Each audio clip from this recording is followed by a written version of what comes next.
Hello and a very warm welcome to another one of my guides to understanding property jargon. There's lots of it, so I thought I'd do another one. And I'm in this episode going to be explaining what let agreed actually means when it comes to renting. Having said that, I guess it's fair to say this one is pretty straightforward. Let agreed means just that an offer from a prospective renter has been accepted by the landlord, and the process of going through the paperwork and completing the legal agreement has started. It doesn't mean that the deal is completed and that the property is entirely unavailable, but it does indicate that both parties are moving towards, they're pushing in the same direction. They want to get the contracts all signed, sealed and delivered, but they haven't actually done so yet. Let agreed is not a legally binding term.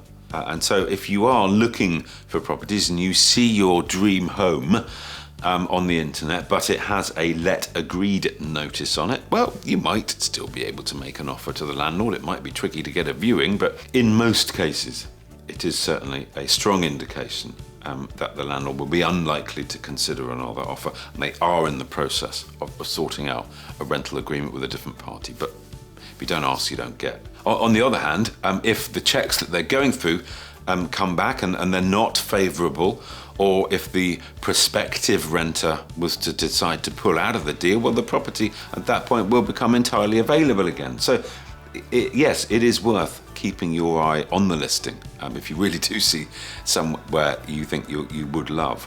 The process leading to actually getting the front door key in your hands, it's detailed, but it can also be relatively straightforward. To begin with, while all the financial checks and the background work and the references and things are being carried out, you might be asked to pay a holding deposit to secure the property.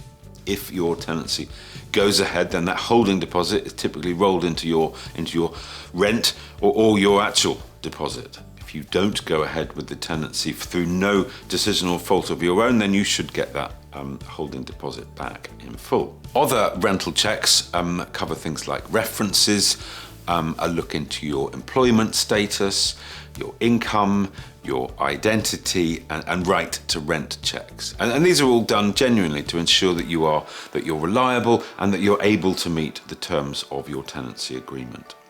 And once the checks are complete, and assuming they're all in order and the landlord is happy with them and accepts them, then the rental agreement will be drawn up ready for signature.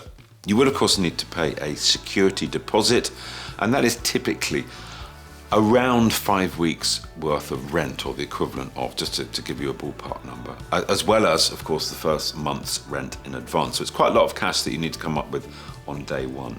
The security deposit is to be paid into a government-approved deposit protection scheme. It is not held onto by the landlord or the letting agent themselves, so it is protected for you. Be sure to get an inventory done and try and be present and actually there when the inventory is being done. And the inventory reviews the condition of the property at the time you move in, and then another one will be done at the time you move out. That is a really, really important thing, and it's something that I don't feel people pay enough attention to. When you move in, check the inventory, literally go through it line by line and check that it's accurate and that you're happy with it. So many people don't actually do that, and I get it because they're excited about moving in and everything's great, unpack, housewarming party, that kind of thing. Check that inventory. It will help you no end at the end. As always, I've covered quite a lot of information in this video, and so I put some handy links in the description, including our moving in checklist. I hope it'll help you. Good luck with it, and I'll talk to you next time. Thanks for tuning in.